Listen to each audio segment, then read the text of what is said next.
Hello, Chili Peppers, other students, family who has decided to listen in on my YouTube channel and being able to listen to this awesome book called Freak the Mighty that we're focusing on.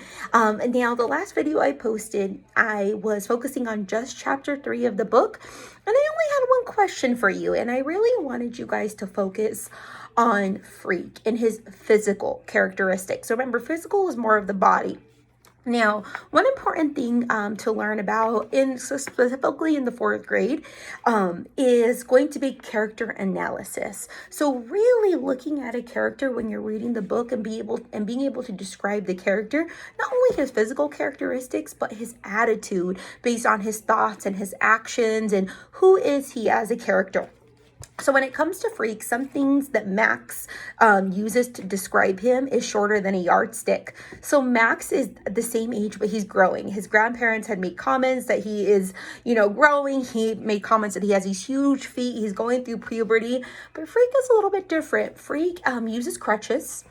Max had compared him in the last chapter to a kindergartner because when he didn't have his crutches, he was crawling. So he actually relies on his crutches to walk. And when he got that bird thing stuck in the tree, he got a wagon. He stood on the wagon, tried to use his crutch, and he still couldn't reach. So that's when Max stepped in. So he's definitely a lot shorter. He has like this yellow hair, but something unique about him is he's very, very smart. And Frank says he talks like a dictionary. He uses these big words, and he's just very, very smart.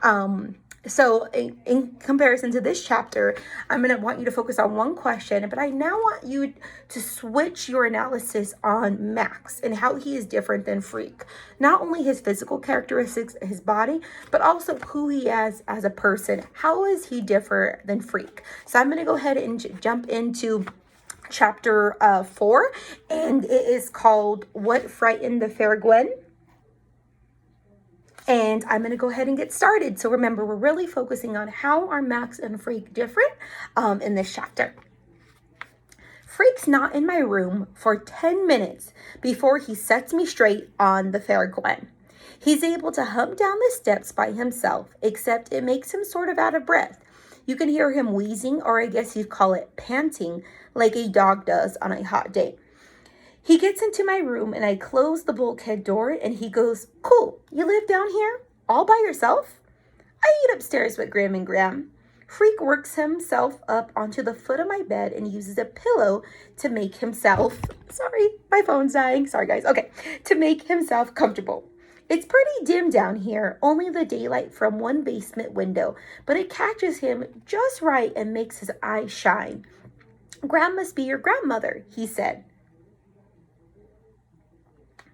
Grim would be, I suppose, a sobriquet for your grandfather based on his demeanor. I go, huh? Freak grins and pushes back his yellow hair and goes, "Pardon my vocabulary. Sobriquet means nickname and demeanor means expression. I merely postulated that your grandfather Grim because he's grim. Postulate means, I know, I say, which is a lie, except I can guess what he means. Figure it out that way. So how come you call your mom Fair Gwen of Air? Is that a nickname?" Freak is shaking his head. I can see he's trying to not let on that he's laughing inside. "Guinevere," he finally says, catching his breath. "The fair Guinevere from the legend of King Arthur. You know about King Arthur, right?" I shrug. "Only King Arthur I know is the brand of flour Graham uses, and if I say that'll sound like a butthead." He goes, "My mom is Gwen, so sometimes I call her the fair Guinevere or the fair Gwen. King Arthur was the first king of England, way back when there was still dragons and monsters in the world. Arthur was this wimpy little kid, an orphan, and there was a magic sword stuck in a big stone, okay? The old king had died, and whoever would pull the sword from the stone proved that he is the next king. All the big tough dudes came from all over to yank the sword, and they couldn't budge it. One day, this wimpy little kid tried it when nobody was looking, and the sword slipped out like it was stuck in butter. So he was the king. This little kid. Freak nods. He's really into this story. And he's making shapes in the air with his hands. This is the first time for me hearing Freak really talk. And right away, I know one thing. When he's talking, you can't take your eyes off him. His hands are moving and he's like really seeing it. This story about an old king. Arthur's magical sword is called Excalibur, and the fair Guinevere is this pretty girl who becomes his queen. Fair in the old days meant the same as beautiful does now. Anyhow, Arthur got bored just sitting around, so he invited all the knights of England to come live in the castle. They all ate supper at this round table, which is why they were called the Knights of the Round Table. Every now and then, King Arthur would send off on a special secret mission, which in the old days they called a quest. They had to slay dragons and monsters and evil knights. I assume you know what a knight wears into battle. I think so, but I like hearing Freak talk, so I said, you better tell me. And that's when I find out why he's so interested in some clanky old knights. Because Freak really lights up and he goes, the knights were like the first human versions of robots. They wore this metal armor to protect them and make them invincible. When I get my stuff packed, I'll show you the pictures. It's pretty amazing, really. The hundreds of years before they had computers, they were already attempting to exceed the design limitations of the human body. I go, huh? And Freak sort of chuckles to himself like he expected me to go, huh? And he says, the design limitations of the human body. You know, like we're not bulletproof and we can't crush rocks with our bare hands. And if we touch a hot stove, we get burned. King Arthur wanted to improve his men, so he made them armor plated. Then he programmed them to go out and do these quests, slay the dragons and so on, which is sort of how they program robots right now. I go, I thought there weren't any robots, just in movies. Boy, does that make his eyes blaze? Like, whoa, talk about laser beams. He's like fuming, so upset he can hardly talk. Finally, he gets control of himself and he goes, I suppose I must make an allowance for your ignorance. On the subject of robots, you are clearly misinformed. Robots are not just in movies. Robotics, the science of designing and building functional robots, is a huge industry. There are thousands of robots units presently in use, millions of them. They don't look like robots you see in movies, of course, because they're designed according to function. Many robotic devices are, in fact, sophisticated assembly units, machines that put together cars and trucks and computers. For instance, the space shuttle has a robot arm. Right, I say. I saw that on TV. Freak sighs and rolls his eyes. Ah, yes, he says, television. The opioid of the massives. For about the 11th time, I go, huh?